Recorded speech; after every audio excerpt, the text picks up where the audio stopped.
now listening to the Zay Moore podcast. I want to know what Zay thinks There's a about few that. things that we gotta address. Black people got the swag. Black people set the trends. We are the culture. We got a reality star for our president. It's insane. Even if they try to erase black history out of schools, it's not going to erase black history. Because we've been here. Kendrick Lamar definitely beat Drake in that battle. Hands down. At the end of the day, I'm going to keep it real with my people. Because if we don't keep it real with each other, who will? What is going on, everybody? It's your boy Zay Moore, and I'm going to welcome you back to a brand new episode of the Zay Moore podcast. Yeah. Today is August 31st, and y'all already know we got a few things to get into, a few things to unpack. Yes. Almost in September. I can't believe it. It's like August kind of flew by. Not really. It was kind of dragged out. But I'm glad we are getting into fall. Like I said, fall is, the best time, to get your gear up. I can throw on, some Timbs and a fitted and a bubble, get my New York swag going, because I'm not really a summer dude. I don't like to sweat. I don't like to stink. I don't like none of that. So I'll be looking forward to fall, for real. But let's get into the show, y'all. Like I said, we got a few things to unpack. We're going to get into the Lil Nas X updates. Also going to get into some budget cuts involving the Homeland Security and DEI, a few other laughs and things in store. Y'all ready to get it popping today? All right. So let's go ahead and jump into the first story, guys. Let's talk about these budget cuts.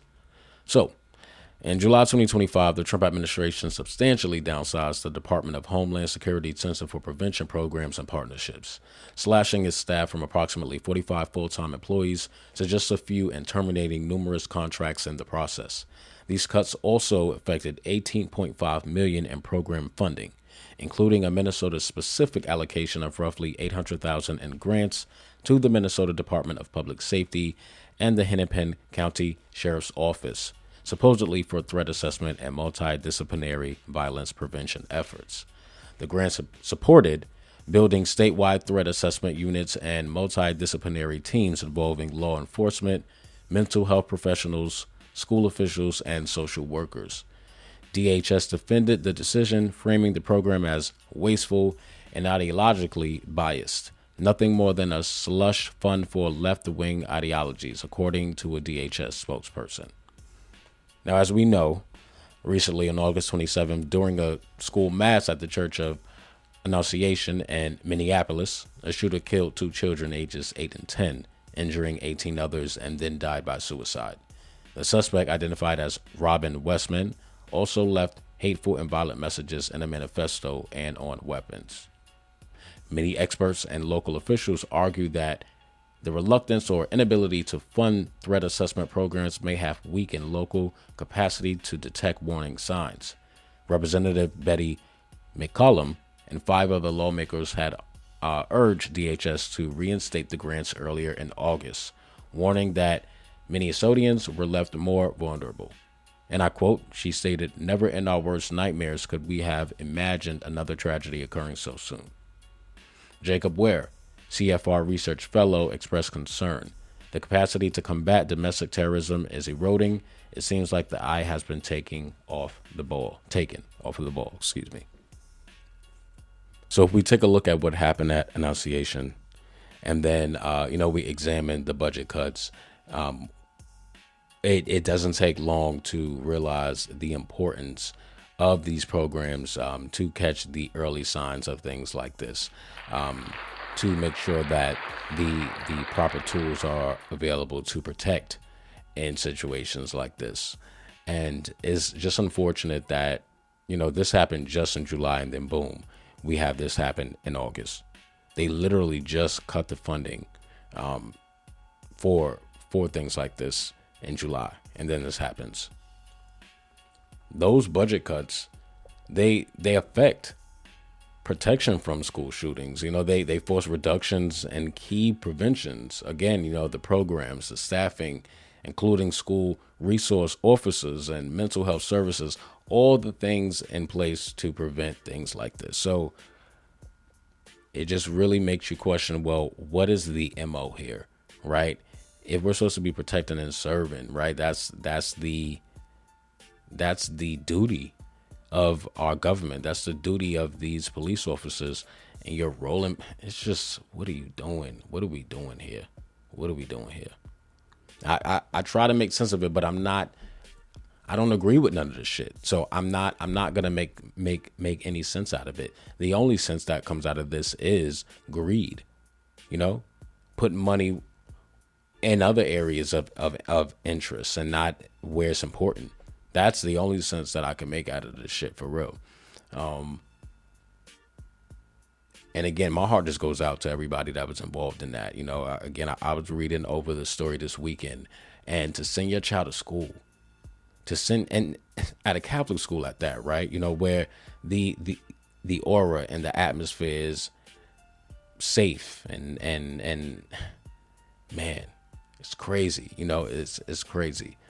But yeah, we will follow the story as well. I'm sure there'll be more budget cuts for me to report on. So, we won't steer too far from it. And y'all know I keep my foot on this whole administration's neck anyway. So I'm going to always report on stuff like this because I think it's important, that people know, so that, hell, if the funding and if the protection is not being provided by the government, then communities can come together and do what they need to do to protect themselves and to protect their schools and children. All right, so next up, I have a story out of Atlanta. I'm pretty sure you guys are familiar with Kirk and Rasheeda Frost from Love and Hip Hop. Rasheeda, it was just the the viral shit going on where people was pranking people, asking them if they wanted to go to her concert. Yeah, that Rasheeda. My bubble gum, make one of my me. Yeah, that. Yeah, that Rasheeda. But the story involves her son. It's a pretty tragic story. Nothing happened to him. Rather, what he might have done is what is circulating right now.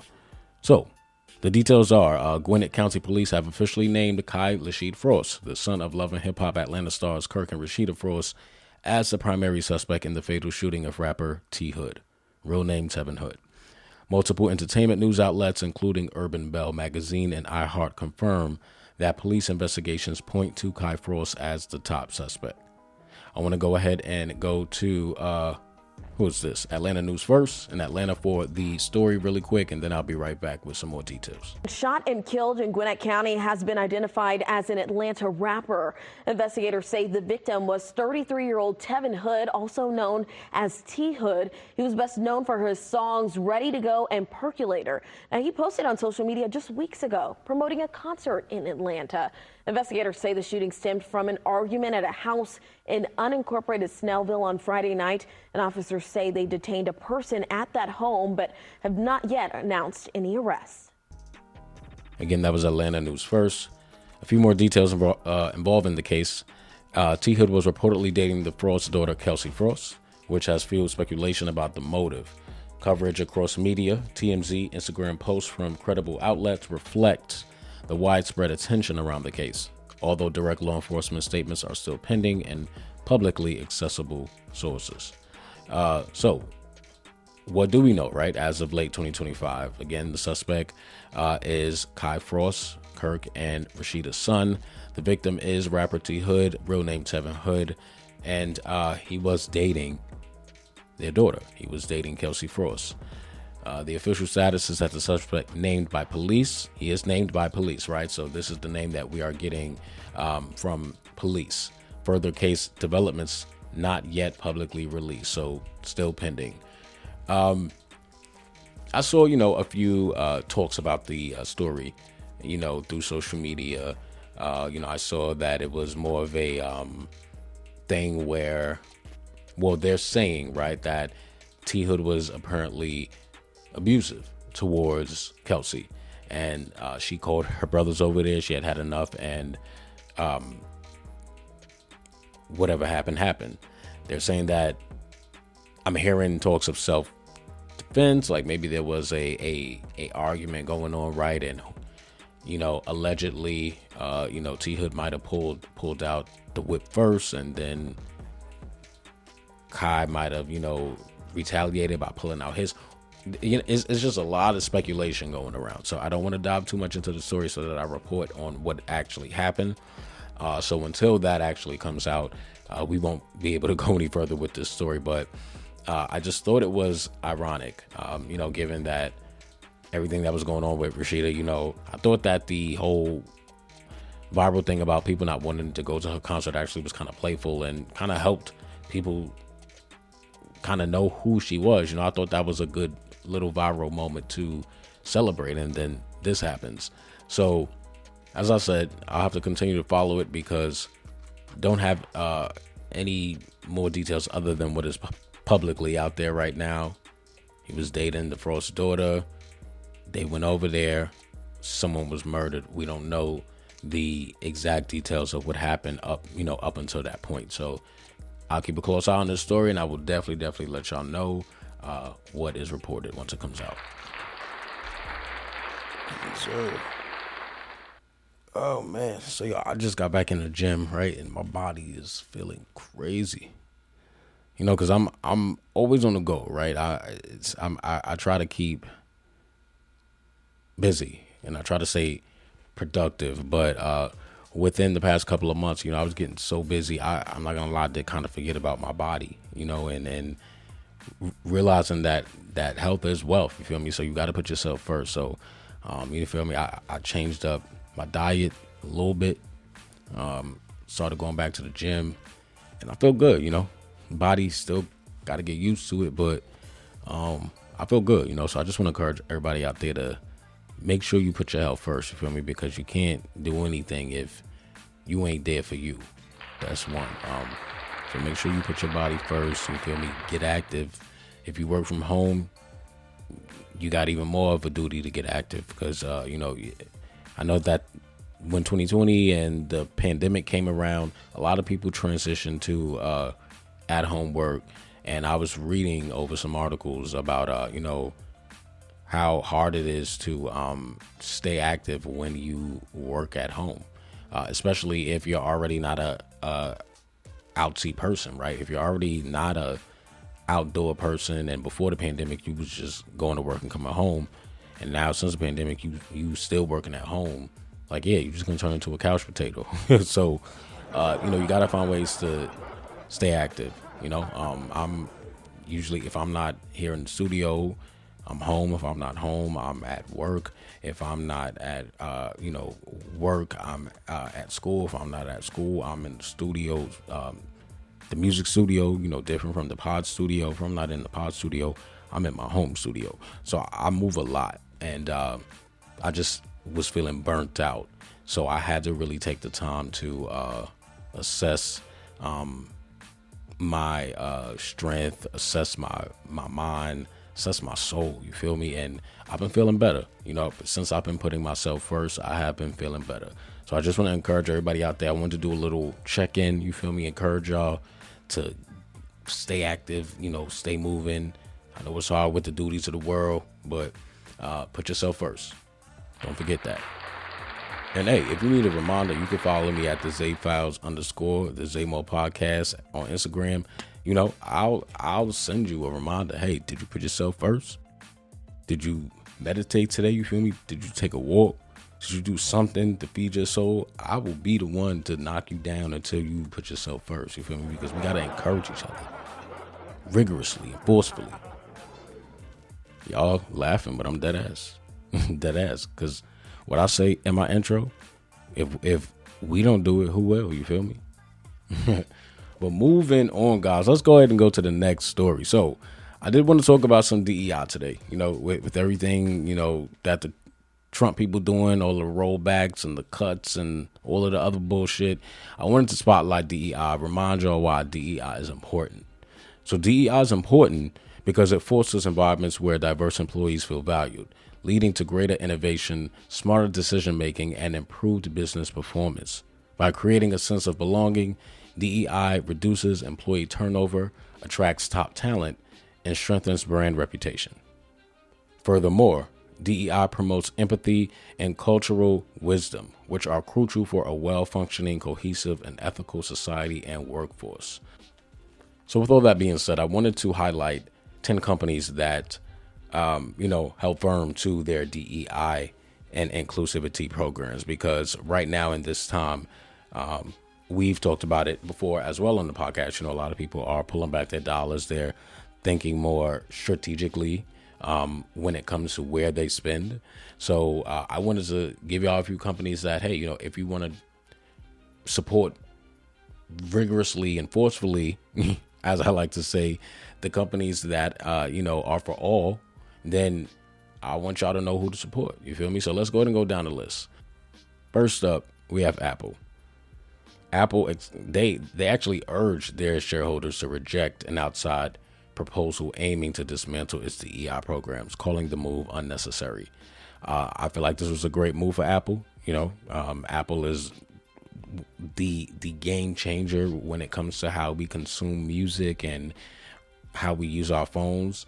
And it would have been a horrible decision for them to dismantle that, because when you walk into an Apple store, you do feel inclusive vibes. You feel me? You see all different types of people. And I've always said and applauded Apple for that. Right. So, yeah, good job, Apple. Next up, we got Costco, y'all. Costco shareholders overwhelmingly rejected a resolution that would have forced the company to evaluate the risk of maintaining its DEI initiatives. The board emphasized that a culture founded on inclusion was appropriate and necessary. Good for you, Costco. Good for you. Next up, JP Morgan Chase. JP Morgan Chase CEO Jamie Dimon strongly defended DEI efforts, stating that the bank would continue to reach out to the Black community, the Hispanic community, the LGBT community, the veterans community, and more. Next up, we have Microsoft, y'all. Microsoft reaffirmed its commitment to DEI in a diversity and inclusion report, with leadership emphasizing its ongoing importance for building equitable products and a strong workforce.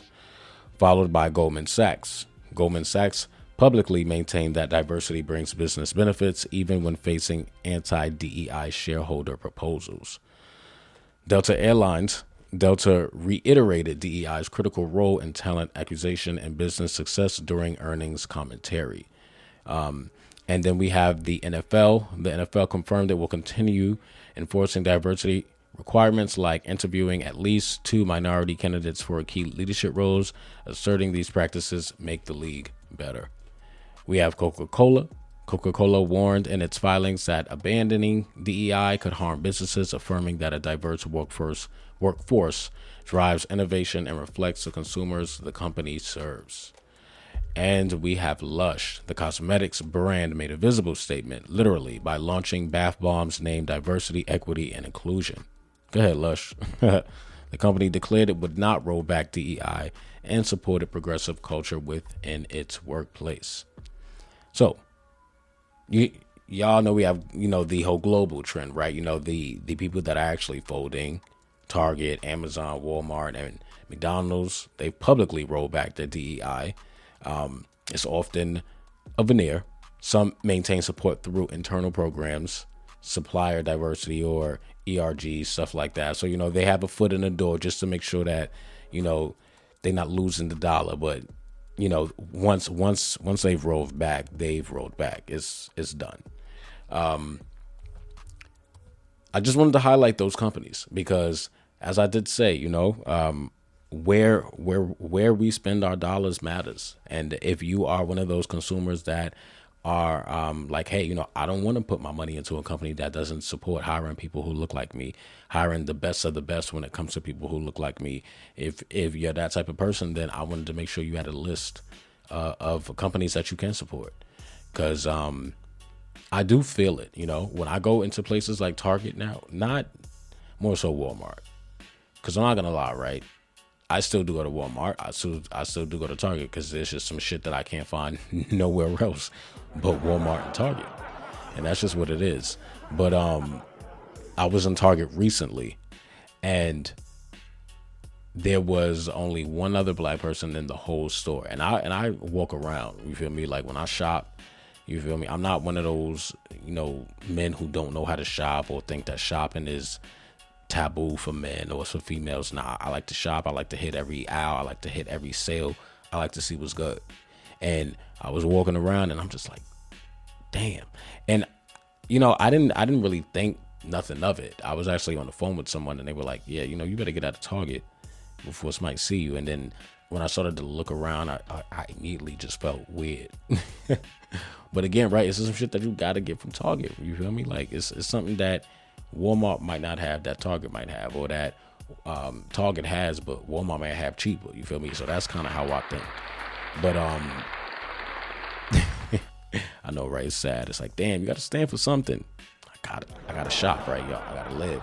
And that's the thing, right? Like this whole thing is just unnecessary. It really is unnecessary. I shouldn't have to think twice about where I spend my money because the company that, or the business that I used to support no longer supports people who look like me. Like I shouldn't have to think that way, but it is what it is, right? So again, just wanted to go over those 10 companies, and if y'all want to go ahead and dive in and turn up the support for them, go ahead and do so. You heard? All right, so really quickly, guys, I got some updates on your boy Lil Nas X. I know we went over it twice, but this story is ongoing, so I got to make sure I give y'all this key update because there's a lot of speculation going on around this situation. So the key update is that there were no drugs found in his system. Remember, that was the initial speculation, right? That he was on some sort of drug or whatever. But the incident is now being treated and discussed as a likely mental health episode, though no formal diagnosis has been confirmed. So that has not been confirmed. So we cannot say that that is definitely what happened that night. Medical tests confirmed that Lil Nas X was not under the influence of drugs or alcohol during the August 21st incident, despite initial speculation by police and media outlets. His father and attorney denied any substance involvement. Speculation about a potential psychotic episode has emerged, driven by his erratic public behavior, including walking nude in underwear, as we just said, and cowboy boots, placing a traffic cone on his head, and charging at officers. And some point within all that, I believe the drawers came off. And again, right, there's been no medical diagnosis or statement confirming any sort of psychotic or, psychotic break. Like, none of that has been confirmed. So we are again speculating. His father, Robert Stafford, described Lil Nas X as in good spirits, remorseful, and mentally doing well. His attorney reinforced that this is his first legal trouble and urged for compassion, noting the struggles of coping with fame. Following his plea of not guilty to 4 felony counts, 3 for battery against a police officer and 1 for resisting an officer, he was released on $75,000 bail and is required to attend 4 weekly Narcotics Anonymous meetings or an outpatient drug rehab program. I find that interesting, especially given the fact that there was no drugs in his system. Anyway, in his own words, right? So his response after all of this was that your girl's gonna be okay. He said that the incident, he shared that the days following the incident were fucking terrible, but he reassured with his fans, your girl's gonna be all right. Crazy. Yeah, well, I mean, you know what, the good news is that there was no drugs found in his system, right? However, some people are still speculating that this was just a rollout for the album. This was just a publicity stunt for the album. Until I get more details on the possible psychotic break, I don't really want to go down that route yet. You feel me? Because people do be having psychotic breaks in the industry. I mean, take a look at what happened to Martin back in the 90s. He was running down the freeway talking about somebody was trying to kill him. Literally, they're trying to kill me, running down the freeway. And there's a lot of conspiracy around why he would have, been doing that, but that's another pod for another day. But yeah, there is a lot of pressure that comes from being in this industry. So yeah, he could have very much well been having a psychotic break, or he could have just been promoting this new album. We don't know. We really don't know with Lil Nas X. But what we do know is that he seems to be well, and his father, his attorney, is saying that he's in good spirits. So we can only be happy about that, right? So good luck to Lil Nas X. I hope homie gets better. Oh, and if we get any more updates, I will be back with it. You already know, because I still want the confirmation on whether this was a publicity stunt or a psychotic break. If it was a publicity stunt, I'm getting in this nigga's ass. Pause. But if it was just, a psychotic break, then the compassion and all of that is definitely due. For real. But again, we don't know. We don't know. We don't know. Y'all doing anything for Labor Day? I totally forgot. Well, I didn't forget because I kind of have it marked down on my calendar. But that feeling that you had growing up when like holidays were coming up, like your family was either going to do like a big cookout or like somebody was going to cook at their crib. Unless you have a really connected family, I don't know. Like shit just don't feel like that anymore. At least for me. Like my family's a little estranged. So, everybody's, kind of doing their own thing. And I think family is important when it comes to holidays, right? Because it becomes tradition, right? And growing up, you see the joy and the beauties of that. But then as you get older and you become an adult, you realize, the world is not, it doesn't look how it looked through that rose-colored glass that we wear when we're children. People change, people evolve, people die.